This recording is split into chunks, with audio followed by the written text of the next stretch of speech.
喂，大家好啊！又翻到嚟 Wilson 打 G Gen 嘅時間啦。今日咧拍呢條片咧，就係為咗咧有啲朋友咧就因為呢個直播咧，我哋今次公布咗主線嘅關卡新增呢個嘅 Gundam Wing 嘅 EW 嘅故事啦。咁佢公布嘅機體嗰度啊，就有啲好似之前我直播講嘅嗰啲球魚裝備啊，即係沙多洛嗰啲，就好多人唔知道嗰啲裝備究竟點嚟啊！咁啊，牽涉到另外一個我提及過嘅名就叫敗者門嘅榮光啦。其實係啦，咁就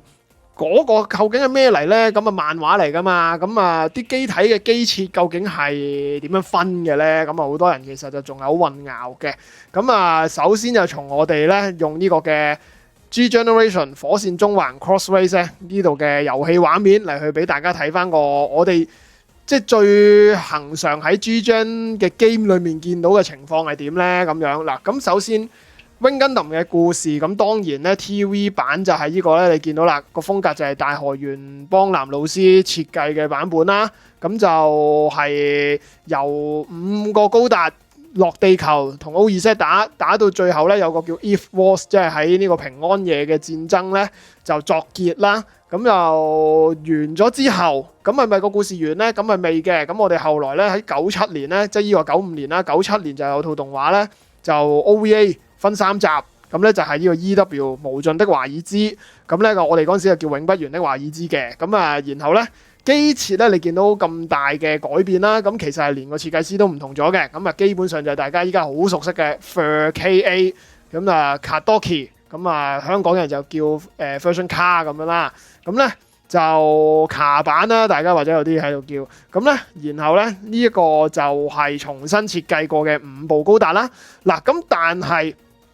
當時咧就有啲佢哋官方嘅各種嘅溝通嘅問題咧，就有少少搞到咧，就以為係嗱呢個 Wing Gundam 嘅後來有部 Wing Zero 啦 ，TV 版有部 Wing Zero 啦，然後咧就有啲模型又好啊 ，game 又好啊。咁咧就當咗佢係 Wing Zero 嘅後繼機咁嚟處理嘅，就變咗真係好似係佢嘅第3部機咁樣嘅，就即係各自都係啦嚇。死神就有部，即係呢個地獄死神改咁樣，然後雙頭龍啊雙頭龍佢就比較冇乜特別名嘅，因為佢咧就嗰陣時咧模型又好點都好咧，佢就直頭叫咗做哪吒，係 Gundam Nataku 咁樣嘅，係啦就直頭改咗個名。咁其他嗰啲就咩 Sandrock Custom 啊。Heavy Arms Custom 啊咁嗰啲咧，咁啊就咁叫翻 Custom 啦。咁就佢冇即係冇特登咧，好似而家咁括弧寫住 EW 咁嘅。咁點解會咁咧？咁樣就係其實咧，實質上真正嘅意義咧，佢就唔係即係就攞呢部天使翼嘅 Wing Zero 嚟作為例子啦。其實佢就唔係 Wing Zero TV 版嘅後繼機嚟嘅。佢係直頭就係一個平衡世界版本，即係指一個重新再俾 KA， 即係唔係應該係 Kadoki 啦，Kadoki 老師啦，重新設計過嘅一部我哋認識嘅嗰部 Wing Zero 係同一部機嚟嘅。咁個證據係咩咧？其實就唔使咁多年後去定義㗎啦。佢當時個 OVA 咧，其實咧個最頭段嘅故事咧，其實就係復述翻咧 TV 版裏面 Eve Wars 最終嘅一啲戰鬥場景嘅，亦都有 Wing Zero 將Lippula 咧，即係嗰部戰艦本來衝緊去地球咧，然後將佢射爆嘅情景咧，其實係用依部天使翼嘅 Wing Zero 嚟去完成嘅。即是話咧，其實佢喺 TV 版嘅劇情嘅一個回憶裏面咧，就已經有依個設計喺度噶啦。咁所以佢係完全係 Wing Zero 嘅一個變體嚟嘅啫。咁但係仲有另外一個證據嘅。咁啊，佢其實咧中間亦都有復述翻咧，佢哋本身5部高達咧落地球嗰個叫做流星作戰啊嘛。咁佢5部高達落到地球嘅樣咧，亦都唔係 TV 版呢個樣嚟嘅，喺個畫面呈現上。咁我哋陣間後面會睇到噶啦。嗱，呢個就係我哋直播嗰陣時會見到嘅畫面啦。咁啊，有啲咩遼華裝備啊、阿瑪迪羅啊、Eagle 啊，跟住然後福翼啊呢啲咧，就呢4部佢嗱，除咗 Wing 咧 ，Wing 係冇乜特別嘢加落去嘅，普通 Wing 就都係即係卡版大家見到嗰部，即係陣間會同大家講噶啦。咁然後咧呢度你會見到啦。佢連咧視作型嘅 Zero、Photo Zero 咧都擺咗落嚟嘅，呢個亦都係咧後來陣間我會提及到嘅。依度8部機裏面有5部機啦，依家講咗頭先講呢5部機啦，都係咧敗者之榮光裏面先有嘅機體嚟嘅。咁咧嗱，我哋而家平時 TV 版見到嘅就係呢5部啦。咁頭先我哋都有講啦 ，OVA 裏面咧，其實就將呢個 suppose 喺個回憶講呢個流星作戰嘅時候咧，應該係要見到呢5部機啦，係咪先？咁但係喺佢裏面嘅畫面咧，就變咗呢5部啦。咁呢5部咧，頭先我哋喺嗰啲咩服役啊、球魚裝備啊、服役即係嗰啲咩鬼遼華裝備啊咁嗰啲咧，呢個就係未裝嗰啲咁嘅額外裝備嘅版本嚟嘅。咁但係佢哋就其實 exactly 等於咧 TV 版裡面嘅前期5部嘅高達啦。咁咧總括而言，咁佢哋喺呢個嘅我哋細個97年睇嗰套嘅《永不完的華爾茲》咧。其實裡面所出現嘅依5部機體咧，其實亦都就係依個TV 系列裡面嘅依5部高達嘅變體啦。咁然後咧呢個設定咧就沿用到之後嘅一套漫畫，頭先講咗好耐嘅《敗者之榮光》。咁咧呢個《敗者之榮光》咧，其實簡單講，其實就係將咧 EW 之前 TV 版發生嘅故事咧。就用呢啲嘅新版或者叫做 Kadoki 版嘅機設嚟去重新去再做一次，就 Plus Alpha。咁個 Alpha 就當然就係一啲之前可能 TV 版冇描述，例如啦張五飛同梅蘭嘅一啲前傳故事啦，或者係有啲係多魯基斯就即係Wing Zero 係繼承咗多魯基斯嘅靈魂噶嘛。咁其實主要就係對翼啦。咁啊，佢喺卡版呢邊嘅設定咧，就會有呢一邊嘅一啲嘅即係新加，唔知佢算唔算係新加咧？定係一早已經咁樣諗咗咧？咁我唔知啦。總之就喺 TV 版度見唔到嘅一啲機體之間嘅關係啦。咁啊，陣間再講。咁咧嗱，簡單講啦，總之敗者之榮光就係做翻用 Kadoki 嘅設定嚟去做翻一次 TV 版啦。咁然後啦，後繼牛繼機嘅系列，即係呢度雙頭龍啦、沙多洛改啦，呢啲就我自己砌嘅，係啦，重炮手改啦、地獄死神啦，同埋 Wing Zero 咧，咁就對應翻呢個嘅 EW 版本咧，就係我哋而家見到啦，就係呢5部高達啦。咁但係咧就唔係咁簡單嘅，你見到佢呢度咧就全部都係咧我哋 OVA 入邊見到嘅佢哋嘅形態啦。咁啊，其實你仔細睇就唔止噶啦，啲裝備係多咗啲噶啦呢度。咁咧點解呢度會多咗啲裝備咧？咁你見到 Wing Zero 有個盾啦，你可能見到你眼利啲嘅見到啦，地獄死神咧個腰間多咗2塊紅色嘢啦，呢個雙頭龍高達背脊好似有啲嘢喺度啦，咁然後咧最冇分別就已經係重炮手噶啦，咁然後咧你見唔見到沙多洛喺阿 Wing Zero 後面咧？你見唔見到佢手上應該係揸住一支炮啊？係啦，呢度睇唔真啊，咁但係佢係揸住咗支炮嘅，其實係一支破壞步槍嚟嘅。點解有啲咁嘅裝備喺度咧？咁就話時其實佢哋喺敗者之榮光裏面咧，打到去最後嘅決戰咧，其實佢哋冚唪唥都有追加裝備嘅。咁就呢個 TV 版裏面都有講嘅，地獄死神同埋雙頭龍咧。係啲博士，即係喺阿迪奧同伍飛俾人哋俾 O.Z 困住嘅時候咧，喺嗰個基地度暗中生產噶嘛。呢2部高達嘅後繼機就係攞咗佢哋嗰2個殘骸翻去再改修噶嘛。就然後咧，佢哋即係叫做幫佢哋逃走嘅時候咧，咁而佢哋坐上去呢部高達嘅時候咧，完成度係好似唔知70% 定幾多，即係總之係算係一個未完成版本嚟嘅。咁佢真正嘅完成嘅版本咧，就係依家齊咗裝備呢個版本嚟嘅。咁所以咧，其實佢喺敗者之榮光裏面咧，就彌補翻呢樣，即係補翻呢個設定啦。咁啊完成，喂咁即係你可以話係裏面即冇外觀改變嘅一啲 update 都得，咁但係佢呢度咧就直接真係喺外觀上都 update 到變成咗完成型啦。咁而咧真正嘅 Wing Zero 咧，佢都即時想話你知，喂完成版嘅 Wing Zero 其實係有盾嘅，亦都變到型嘅咁樣。就係呢個就係敗者之榮光同 或者叫做咧點解 OVA 版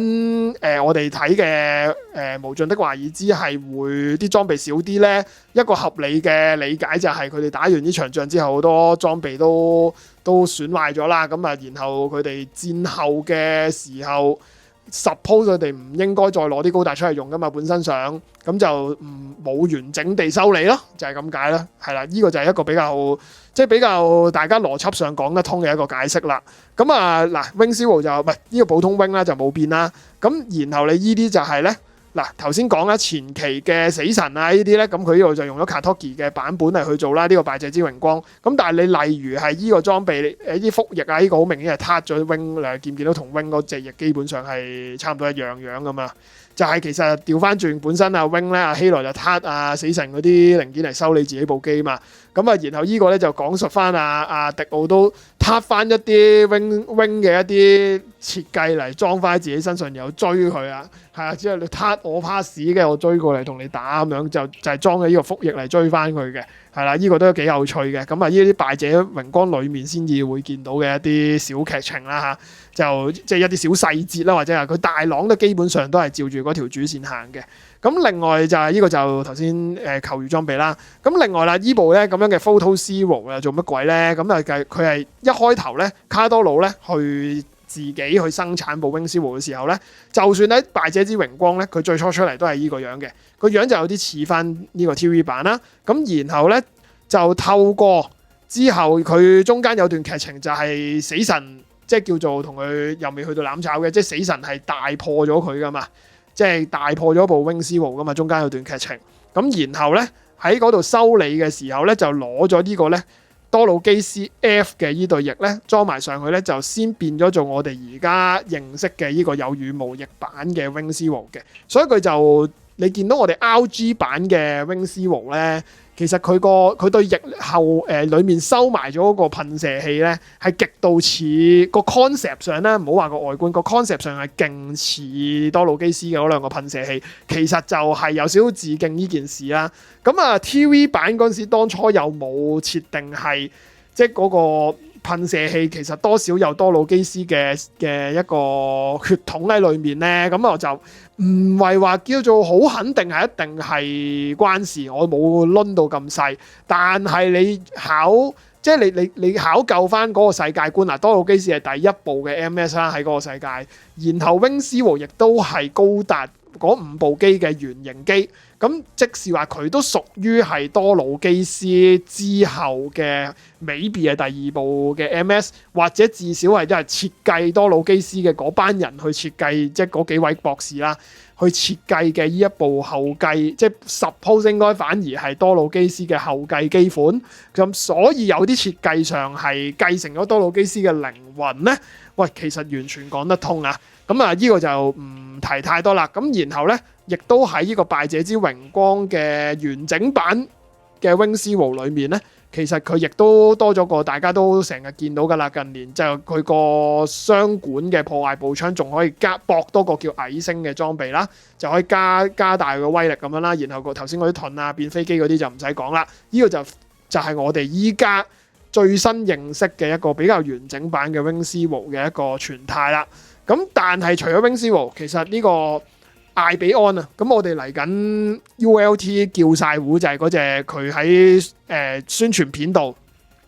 就叫做播出嚟嘅一部艾比安啦。咁佢亦都係有追加裝備嘅，咁就係呢一個可以開 Defense 3 mode 嘅嗰兩，你見到隻手仲加多兩隻翼仔嘅咁呢個裝備啦。咁佢喺劇裏邊你睇幾鬼有型嗰格嘢，我到呢一格我到依家都係好深印象嘅呢一格漫畫。咁就佢除咗把劍嗰度應該係有加大咗出力之外咧，我都唔係好肯定。咁就佢呢個 Defense 3 mode 咧，其實就係用咗咧呢個麥優流士，即係紅色嗰部，即係風雷神一部藍一部紅咧，阿希羅曾經揸過嘅嗰部盾機咧嘅嗰個 defense 嘅技術嚟嘅，即係嗰種護罩嘅技術嚟嘅。咁啊，當然佢嘅形狀好唔同啦呢度。咁就你見到咪 E-Field 展開咁樣，咁就攞嚟係個威力係足，即係個罩嘅威力係足以擋到呢個嘅 Wing Zero 嘅破壞步槍嘅，係啦。佢係所以都即係期待，如果佢今次擺落 G-Gen 咧，可能都會有啲即係最近 update 咗嗰啲 GN feel 啊，即係嗰啲咩陽電子反射啊咁嗰啲咧，咁啊可能呢一個罩都會唔係無效罩啦，變成咗或者叫無效輕減兩樣包晒嘅嗰種罩啦，都可以期待一下嘅。不過就變咗可能係盾機咯，要咁搞法。咁但係咧。呢啲後話啦，到時再睇啦。咁但係咧嗱，大致上咧，大家明唔明依家呢個嘅嗱三樣嘢 TV 版嘅 Wing 啦，咁然後有 EW 啦，即係永不言的華爾茲啦，同埋有呢個 title 會寫住永不言的華爾茲，但係咧就再加個副題叫做敗者之榮光，呢幾樣嘢嘅關係，大家搞清楚咗未呢？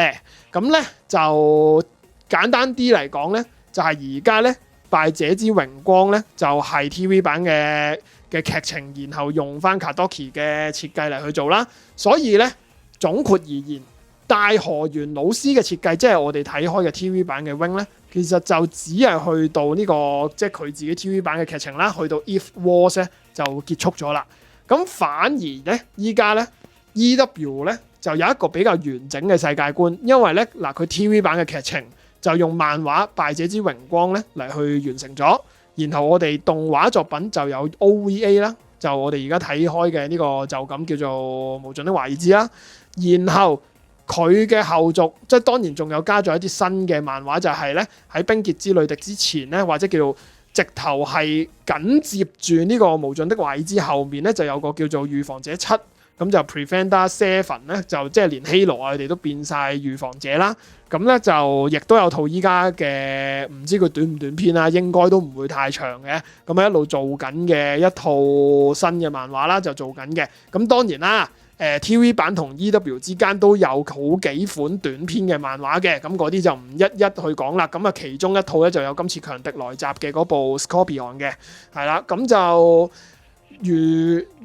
即當然最後就有小説版嘅冰結之淚滴啦。所以咧，其實 FF 咗好多年，呢個咧會唔會敗者之榮光會有機會動畫化咧，或者 OVA 方式幾部曲咁樣去 OVA 化咧？其實我係覺得。或者叫做直頭戲院見啦，我覺得其實係我會想喺大銀幕睇下嘅。咁啊，斬3部曲啦，我覺得即係你可能一開頭流星作戰嘅，然後第2部曲就講述佢哋慢慢再上翻宇宙嘅嗰段，然後甚至乎其實佢要急起上嚟，佢3部曲咪即可以2部曲搞得掂添，但係即係冇咁趕啊，3部曲其實應該係做得晒嘅，即係類似用 Zeta 嗰個 pace 去做咧，其實我覺得3部曲係絕對做得晒嘅。咁就希望會有影像作品啦，首先唔好理佢咩形式。咁啊，當然冰結之淚滴係一路都想睇到嘅。咁但係咧，其實就我覺得，如果佢哋呢個 project 真係要行到去動畫化冰結之淚滴，我覺得佢哋係會將件事鋪得大啲，就要做埋敗者之榮光先。如果唔係咧，其實就佢攬唔盡個商業效益咧，我又覺得佢哋未必肯咁做。係啦，咁就可以大家自己諗下啦。咁啊，然後 game 裏面咁會唔會另外第時真係開翻個敗者之榮光咧？因為我哋而家喺地鐵站啊之類嗰啲見到嘅廣告宣傳牌咧，見到啦，就算你開發機去到後面嗰啲雙頭龍啊、死神啊咁嗰啲咧，都係就咁 OVA 裏面見到嘅形態，即係就唔係敗者之榮光裏面嘅完全體嚟嘅。咁就所以咧，佢哋係絕對有權係可以第時照出一個故事事件啦，即係 event 嘅形式嚟去出敗者之榮光。咁會唔會分上下半呢？我覺得係可以諗㗎，因為我哋依家見到嗰啲什麼球魚裝備之類嗰啲呢，相信就只係 SR 嚟嘅啫。咁佢如果分上下半，甚至乎就即係因為你知道故事事件佢可能只係俾得2部或者3部 SSR 呢，咁佢可以將5部高達斬開上下半咁樣分別去慢慢出俾你，亦得。咁就當然啦，佢出主線故事係最開心㗎啦。如果敗者之榮光真係有咁嘅奇蹟發生，佢擺埋喺主線嗰度，我直接喺嗰個開發樹度開發6部出嚟，咁啊梗係最開心啦。咁啊，大家又講下你嘅意願又係點啦？咁今日嚟到呢度，咁啊都係訂閱、讚好、留言、分享啦。記得撳埋個啷啷即時收睇我嘅影片，然後咧就 follow 埋 IG 啊睇模型。咁就多謝大家嘅收睇，係咁先啦。咁啊〜可能咧就抽蛋嗰日嘅夜晚見啦，咁啊多謝大家，拜拜。